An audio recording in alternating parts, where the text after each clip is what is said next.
Hi friends, welcome to my ध्वजा। हर Wednesday हम लोग आपके लिए प्रेगनेंसी सीरीज रिलेटेड वीडियो लेके आ रहे हैं। आपका कंसेप्शन, आपका प्रेगनेंसी कंसेप्शन अच्छा होने के लिए हम लोग क्या कर सकते हैं, and yes, urine test positive आने के लिए क्या पॉजिटिव प्रैक्टिसेस करना बहुत ज़्यादा ज़रूरी है। इन सब पॉजिटिव चीज़ों में एक चीज़ आता है जो हम लोग मिस नहीं कर सकते, miscarriage. How do we manage miscarriage, उसके पीछे रीजंस, उसके पीछे रेमेडीज़, और वो वापस नहीं होना चाहिए उसके हम लोग क्या कर सकते हैं, एंड रिकवरी। ये सभी चीज़ें हम लोग इस पर्टिकुलर वीडियो में जानेंगे। शायद क्या आप मिसकैरेज से कनेक्ट कर सकते हो? I tell you yes. मैंने मेरे खुद के ट्विन्स खोए हैं, so there was a loss of pregnancy जो मेरे 4th मंथ में हुआ था, एंड आई हैव क्राइड। मैंने मेरे पति को फर्स्ट टाइम रोते हुए देखा। मैं खुद भी रोई थी और बहुत ज़्यादा रोई थी, एंड वो पूरा एक्सपीरियंस मेरे लिए बहुत डीप था। दो मेरे फैमिली में किसी ने मुझे ब्लेम नहीं किया, बट यूजुअली जो हम लोग आसपास देखते आए कि मिसकैरेज मतलब लॉस ऑफ चाइल्ड। अगर आप एक्चुअल डेफिनेशन जानोगे मिसकैरेज का, end of pregnancy in an unwanted way, मतलब आपको जैसे प्रेगनेंसी ख़त्म होना नहीं चाहिए था, वैसे अगर प्रेगनेंसी ख़त्म होता है तो उसको हम लोग कहते हैं मिसकैरेज। मिसकैरेज के क्या कोई टाइप्स होता है? यस, एक मिसकैरेज होता है which is a complete miscarriage. Complete miscarriage मतलब प्रॉपर क्रैम्पिंग हुआ, बैक पेन हुआ, सीवियर ब्लीडिंग हुआ, मतलब आपके पीरियड्स मिस हो गए, प्रेगनेंसी टेस्ट पॉजिटिव आया, और उसके बाद you had an complete miscarriage. The second is unknown miscarriage. Unknown मतलब प्रेगनेंसी कंफर्म ही नहीं हुआ था, आपका पीरियड्स मिस हुआ और हार्डली 1-2 दिन में ऑटोमेटिकली पीरियड स्टार्टेड। इसको हम लोग और एक चीज़ बोलते हैं, that it's a false conception और नॉट स्ट्रॉन्ग कंसेप्शन, तो उसकी वजह से भी मिसकैरेज हो सकता है।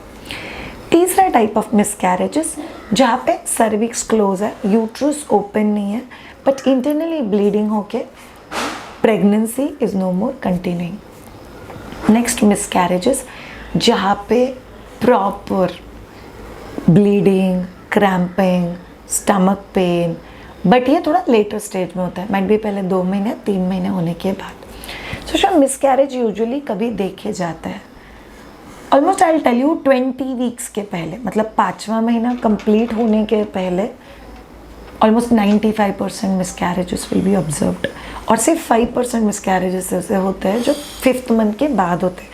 दो उसके रीजंस बहुत अलग हो जाते हैं, eclampsia, pre eclampsia, sugar, thyroid, इसका ख्याल नहीं रखना, पता होने के बाद भी इन चीज़ों का ख्याल नहीं रखना, इट्स अनदर स्टोरी। बट ये जो मिसकैरेज की हम लोग बात कर रहे हैं, यूजुअली 5th मंथ के पहले होगा।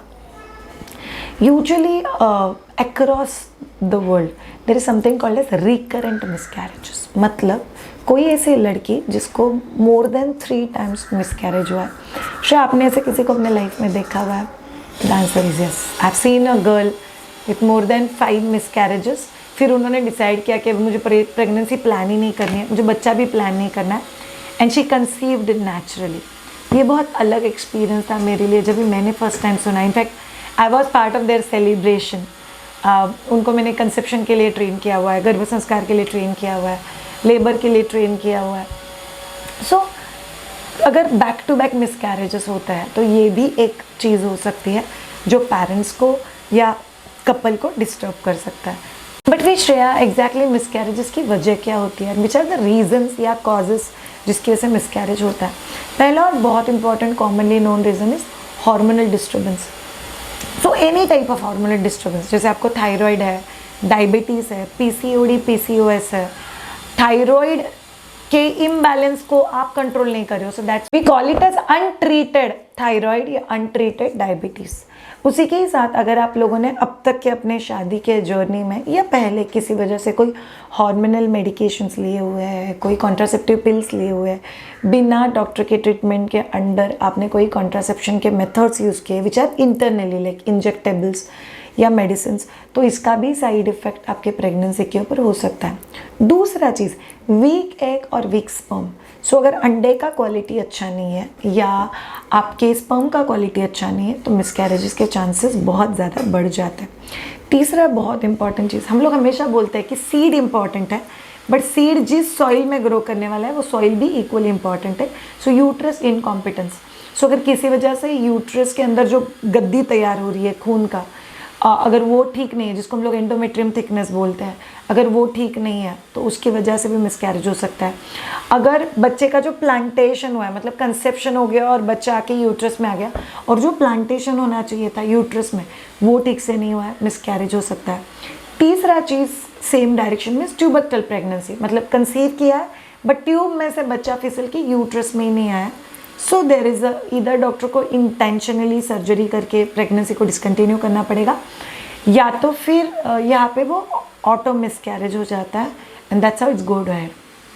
चौथा चीज़ रिकरेंट मिसकैरेज, जैसे कि मैं आप लोगों ने बोला अगर किसी को पहले मिसकैरेज हो चुका है so there is a very high possibility कि उनको इस बार भी मिसकैरेज हो सकता है, तो उनको ज़्यादा ख्याल रखना बहुत ज़्यादा ज़रूरी है।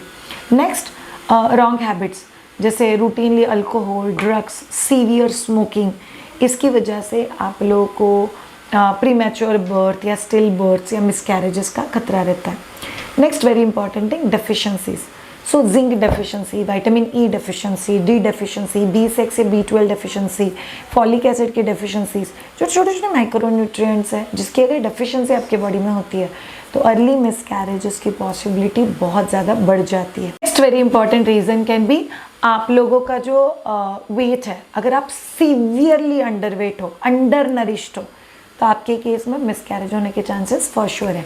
रेडिएशन, कोई भी ऐसे रेडिएशंस माइट बी एक्सरे या सीवियर रेडिएशंस लाइक MRI जिसके लिए आप पता नहीं था कि आपको प्रेगनेंसी है या आपने कंसीव कर लिया and you went through radiation, तो ये भी चीज़ मिसकैरेज की वजह बन सकती है। Last but not the least any fall और एन एक्सीडेंट जिसकी वजह से भी मिसकैरेज होने की पॉसिबिलिटी हो सकती है। शायद कुछ रिस्क फैक्टर्स है क्या, एक रिस्क फैक्टर मैंने आप लोग को ऑलरेडी बता दिया, recurrent miscarriage. Second risk factor is आपका एज, अगर आप 30, 35, 36 प्लस हो या 40 प्लस हो तो आपके मिसकैरेज के चांसेस और भी ज़्यादा बढ़ जाते हैं, because this is one of the risk factor.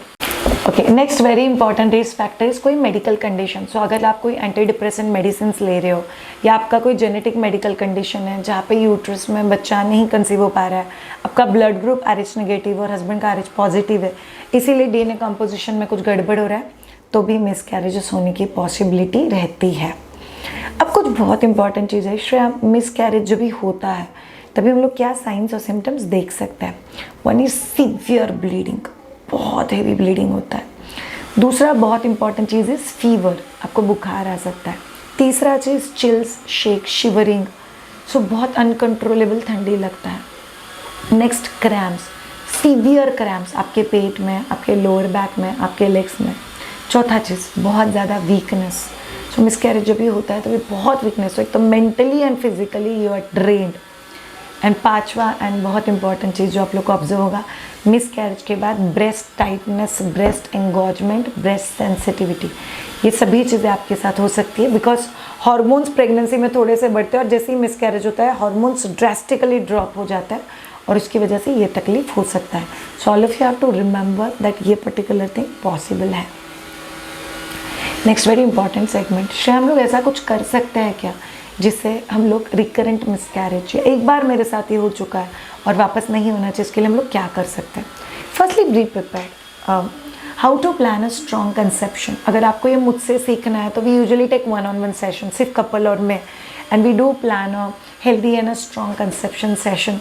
समझ के लो, that's very very important. Second very important, work on your mental health. See कई बार जब मिसकैरेज होता है तो मदर खुद को ब्लेम करने लग जाती है कि शायद से मैंने ठीक से ध्यान नहीं रखा, मेरे हाथ से कुछ गलती हो गई, एंड दुनिया भी कहीं ना कहीं आप लोगों को ब्लेम करती है। आप लोगों ने इतने उम्र में बच्चा प्लान किया, आप लोगों को तो ध्यान ही नहीं देना है, एक्सेट्रा एक्सेट्रा। तो ये सब चीज़ें जब भी पिक्चर में आती है तो आप लोगों को ध्यान में रखना बहुत ज़रूरी है कि आपके अगले प्रेगनेंसी को कोई चीज़ अफेक्ट ना होने के लिए आपका अभी का मेंटल हेल्थ के ऊपर काम करना बहुत ज़्यादा ज़रूरी है। So work on your regular workout, yoga, meditation, exercises, ये आपको बहुत हेल्प करेगा। Number 3, check on your weight. आपका वेट जितना पॉसिबल हो कंट्रोल में लेके आ, ये आपको 150% हेल्प करेगा आपका कंसेप्शन का जर्नी और स्मूथ होने के लिए। सिर्फ प्रेग्नेंट होना is not the target, pregnancy healthy और पॉजिटिव वे में आगे लेके जाना, दैट्स ऑल्सो अ टारगेट। तो हम लोग को दोनों चीज़ें साथ में ध्यान रखना बहुत ज़्यादा ज़रूरी है। नंबर 4 पे आप लोग को याद रखना है अ गुड डाइट। आपका एक रिकवरी डाइट होना चाहिए जो आप लोग मिसकैरेज के बाद लोगे। So a good high protein diet, अच्छा पानी, 2 fruits every day, butter milk, probiotics, prebiotics, ये सभी चीज़ें लेना आपको बहुत ज़्यादा ज़रूरी। Next very important, get the blood testing done. So जैसे कि हम लोग बोलते हैं कुछ बहुत कॉमन रीजंस जो हम लोगों ने डिस्कस किए, उसके साथ एक रीज़न होता है इन्फेक्शंस, जैसे टॉर्च इन्फेक्शन है, वजाइनल इन्फेक्शन है, यूरिनरी ट्रैक्ट इन्फेक्शन है, कोई फंगल इन्फेक्शन है, या कोई वायरल इन्फेक्शन है जो आपकी यूट्रस तक चला गया है। सो कोई ऐसा इन्फेक्शन जो पति को हुआ है जो आपके यूट्रस तक स्प्रेड हो रहा है। So all of these things needs to be considered. आप जैसे ही ब्लड टेस्ट करके ले लोगे तो ये सब चीज़ें, उसके साथ आपका थायराइड, डायबिटीज़, ये सभी चीज़ें आप लोगों ने चेक करके लेना बहुत ज़्यादा ज़रूरी। अगर आप लोगों ने ये चीज़ें ऑलरेडी चेक कर ली है तो आप लोगों को अगर किसी में कुछ गड़बड़ है तो आपको उसके ऊपर काम करना बहुत ज़रूरी है। Untreated uncontrolled diabetes, untreated uncontrolled thyroid, ये आपके प्रेगनेंसी को बहुत बिग टाइम हर्ट कर सकता है। So this is what you have to understand. Number 5, खुश रहो। हैप्पीनेस का कंसेप्शन से क्या कनेक्शन? आपको पता है आप कॉन्स्टेंटली स्ट्रेस में रहते हो ना, तो ऊपर वाले को पता ही नहीं चलता एग्जैक्टली आपको क्या चाहिए। अगर आपको खुशी खुशी बच्चे को बड़ा करना है और खुशी खुशी से प्रेगनेंसी को आगे लेके जाना है, तो आपका मेंटल स्टेट, जब भी आप खुश रहते हो ना, तभी आपका पूरा प्रोसेस ऑफ कंसेप्शन बहुत हेल्दी और पॉजिटिव हो जाता है। तो ये सभी चीज़ें याद रखो। आई डू अंडरस्टैंड कि loss of child is a big thing. हम लोग अगले वेडनेसडे के सेगमेंट में आपसे बात करेंगे कि tricks, how do you mentally manage loss of child. उसमें हम लोग सभी चीज़ें कवर करेंगे, मिसकैरेज से लेके आफ्टर बर्थ, स्टिल बर्थ, ये पूरे 9 महीने में अगर कभी लॉस हो जाता है प्रेगनेंसी का तो आप लोग क्या कर सकते हो। Thank you so much all of you ये पर्टिकुलर वीडियो देखने के लिए। A long hug to you. Please याद रखना जो हुआ है माइट बी थोड़ा स्पिरिचुअल लाइन है, बट ऊपर वाले के हिसाब से इधर ये बच्चा आपके लिए ठीक नहीं था या आप इस बच्चे के लिए ठीक नहीं थे, one amongst this reason. So please इसके लिए दिल पे मत लेना, आपके लिए सही कॉम्बिनेशन वाला बच्चा आ रहा है। So don't worry too much. Thank you so much all of you, keep watching my ध्वजा। अगर आपको प्रेगनेंसी कंसेप्शन की जर्नी में मुझसे ट्रेन होना है तो get in touch with us on www.myध्वजा.com। Have a great time, bye bye.